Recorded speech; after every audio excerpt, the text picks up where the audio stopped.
Good afternoon, everyone. If you're anywhere in Hawaii or on the West Coast, you are definitely going to want to watch the information in this video. Hawaii authorities closing the national park. They're talking about a massive steam explosion, like once in a century event. I wanted to explain it to you. The news bulletins are out right now about Kilauea Summit steam explosion events. What they're having right now is just normal eruptions.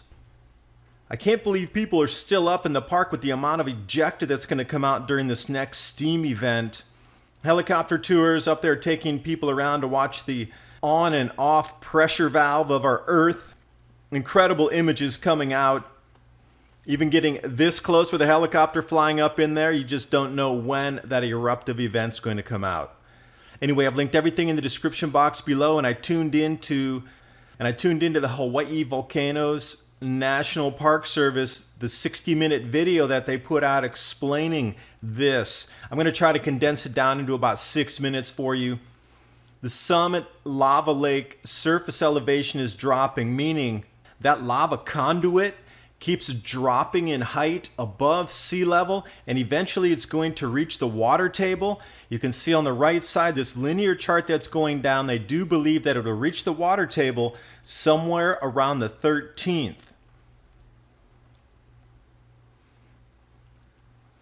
Now currently, because the magma is so hot, and when it does get to the water table, that water is instantly turned to steam and repelled back. It doesn't have a chance to really fill in, and that conduit doesn't have a chance to collapse in on itself to create the cap that then creates the pressure. So as long as that lava is above where the water table is, everything's fine. Let's take a look here. This is about 6 days ago on the height of the conduit, literally the lava tube that goes down into Kilauea. Impressive images coming out, but then it dropped, and you can see the difference from April 25th on the left over to May 8th, and it keeps going lower and lower.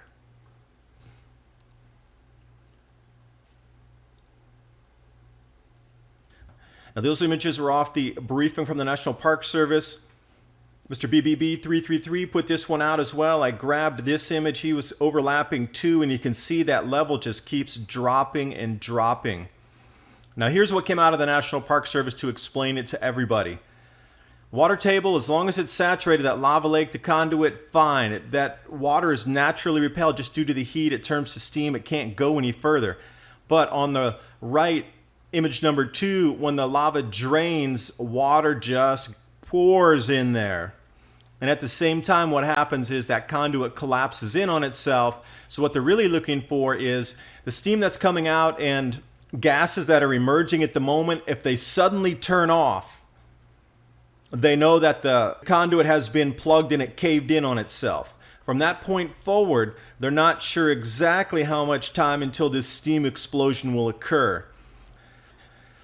But when it turns into this water flash steam plume explosion, they're talking about a once in 100 year, eclipsing something from 1924, if not equaling it. Really good graphics here coming up. I'll show you about the 24 eruption.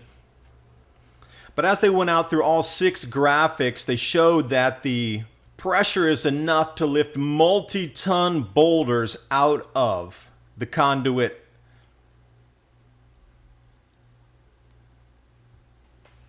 And again, I've linked everything below so you can search all this information. I encourage you to really understand what's going on here. Now here is images from the 1912 rim and also the 24 eruption.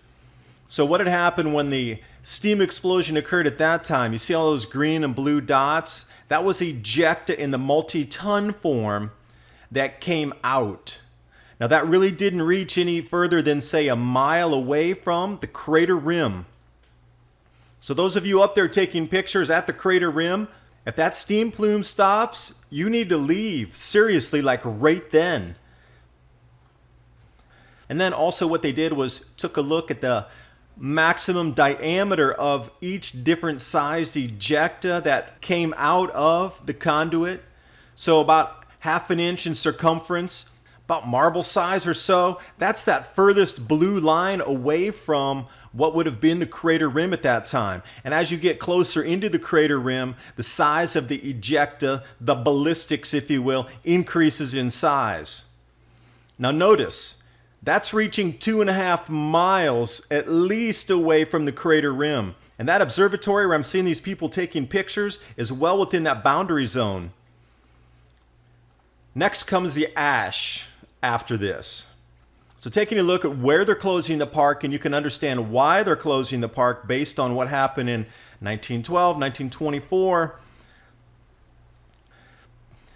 Now remember, that wasn't a grand solar minimum type of event, but that massive eruption in the year 1400, which was in the Sporer minimum, that caused the Thurston lava tube to form, that was directly related to the grand solar minimum time frame. And it's just quirky. We're heading back into a grand solar minimum on the 400-year periodicity, and here we are with massive eruptions coming up in Kilauea again. Now another thing that they don't understand up there, why these lava fissures are 20 miles away from Pu'u O, and the breakthroughs that are occurring right now are completely in the wrong place, never expected to be here. They were just shaking their head as, how did it even occur here? Pu'u O has plugged and clogged off. It is no longer eruption. The crater has collapsed in on itself, and Pu'u O is done. That lava has been redirected elsewhere. Now this is what you're seeing in the news with these fissures that are coming out all over the place. A new 15th fissure just opened a few hours ago. Now they were trying to do a comparison of how much magma is decreasing in the conduit or the lava tube or the tube coming down from the crater compared to what's coming out in these fissures, and it's not even close. They're talking about multi-millions of cubic meters up on the Kilauea summit itself, but here they're just talking about tens of thousands, if not 100,000 cubic meters. So there is a large gap in the amount of magma coming out in these fissures compared to what's happening. That magma has gone somewhere. And what's quirky also, it's almost like a sewing needle going right through the earth. These are lining up in a straight line, which was also a baffling thing for them. They didn't expect it to come down in this straight line as it's done, so far from anything that's broken out. Interesting to say the least.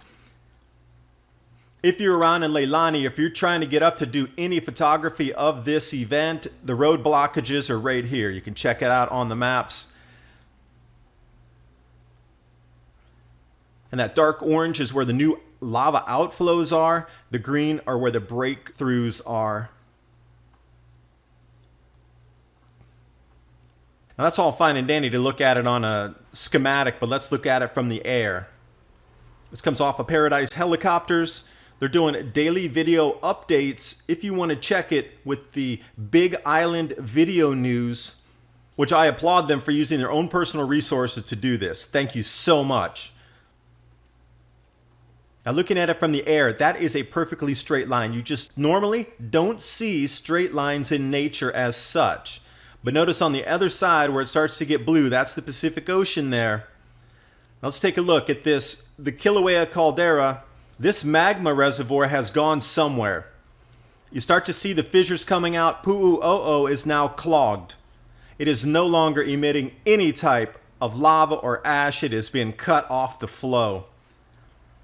So what is really happening with the magma chamber? Where is it going to in the East Rift Zone? They're getting what's called flank eruptions coming out in these fissure breakthroughs, but nobody really knows when it's going to stop, how ferocious it's going to become, or where it's going to move to next. Like I said, taking a look at Pu'u O, that red dot on the tube system there, that has shifted so far that it's not even on this map area anymore when you're looking at where the fissures and breakthroughs are. So we need to come wide zone here on the East Rift Zone map. The red that you see where it says fissures and flows, that's it. And that new orange is where the new steam areas are breaking through. And the next ones, they don't know if it's going to go to the east or the west, but they do now predict that it's going to stay in this straight line pattern and it's going to re-emerge. Number 16, 17, 18, they are predicting weeks more of fissure breakthroughs. Now this is startling in itself because this straight line pattern can't explain it what's happening. They're baffled as well. But taking a look in the prior eruptions at Kilauea Volcano, They don't have anything going back into the 1920s or the early 1800s or the 1700s eruptions. They're not on this particular graphic, only from, let's say, the early 60s to the present day. But you can see Pu'u O. Okay, that's completely cut off. Where is all that pressure? Where is all the magma going to? Now, back to the steam eruption. They're saying if the steam eruption occurs, which they're planning it will, everywhere you see on this map on the Big Island is going to be covered in ash. They talk about the 1924 eruptions, ash so deep in Hilo that they couldn't even use trains because the wheels were slipping on the tracks, that they had to actually halt train traffic that was, doing sugarcane deliveries, etc. at the time due to unfunctional. It just couldn't run on the tracks, too slippery, as well as all the health issues. And it rained ash because it went up so high in the atmosphere that usually the trade winds are blowing. You got to understand, these trade winds are blowing, they're going from the east to the west in a regular pattern. That's why they call them trade winds, because during those 4 or 5 months of the year, they would head over to Asia. Now, but the jet streams are going the opposite direction when you get up around 25 to 30,000 feet. So you got to understand that eruption in 1924 with the steam plume as well, that's how they know what's possibly going to happen. Ejected ash so far up, it was at least 20,000 feet at the bare minimum. They caught the jet stream ride and came down over in Hilo against the trade winds. They're expecting this again. So when you're looking at this needle formation, punch through, punch through, punch through, and it's going to continue, and another one opened up, and there's going to be more and more opening. I do want to bring you back to something that's startling and really brought to my attention in an email that was lengthy and well written. Name not to be mentioned, but thank you for even informing me of this. I didn't even know about it. This is called the Halemaumau slope. And you see Kilauea where the red dot is. And if you follow down on the elevation lines, you come right where the orange lettering is. It says Halemaumau slope. That is the coastline. Now in history, they have had massive landslides coming off of this edge of the Big Island. And when it does, the landslides that occur create massive tsunamis. The last one, Hilo, in the 1960s, you need to check out that event itself. It created such a tsunami that thousands of people were killed in Hilo just around the other edge of the island from one of these events. This is what they're not talking about in the news. And National Park Service, you should be telling people to get ready for a tsunami if this actually does slip off. Not only in California, but you need to be telling people out in Asia as well, because you knew where that tsunami went last time. And not the one in the 1960s, the ones prior, and you know how big they were as well. So that is why I'm bringing you this video. Please have an evacuation route ready for yourself.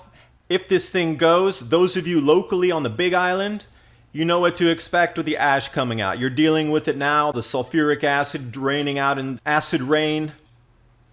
But the rest of you, along the coastal areas of the Pacific Rim Basin, if this slides, there is going to be another tsunami. How long will you have? Southern California, you'll have 6 hours to evacuate. And that will be everybody in the coastal areas trying to move at the same time. And going the other direction out to the Pacific, it's about 9 hours out into Japan, Taiwan, the Philippines, and China. And this video has been brought to you by Hemp Lucid, CBD oil for your mind, body, and spirit. Everything, again, is in the description box below. I thank you so much for your time and listening. And please, at least have some basic emergency plan in place for you and your families.